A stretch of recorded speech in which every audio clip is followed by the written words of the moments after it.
George Harrison, the group's quiet but fierce lead guitarist, had a single ironclad rule whenever he took the stage: John Lennon had to be there.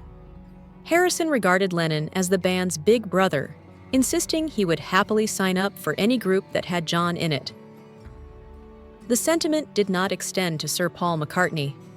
With disarming honesty, George once explained that, from a purely musical standpoint, he simply couldn't see himself in a new band with Paul.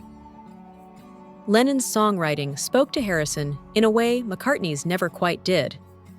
George felt John had come full circle, artistically and emotionally, while Paul's approach struck a different chord. There was no malice, he stressed, just conflicting creative instincts. Ironically, Paul himself was wrestling with profound pain and loneliness during the Beatles years, feelings John mirrored.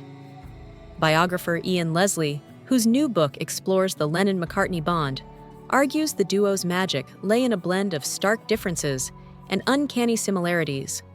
When they first crossed paths as Liverpool teens, both had already endured heartbreak. Paul lost his mother, Mary, to post-surgical complications at 14.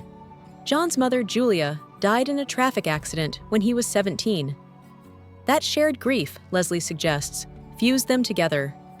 Rock and roll became their outlet, a way to pour raw sorrow, soaring joy, and everything in between into melody and lyric.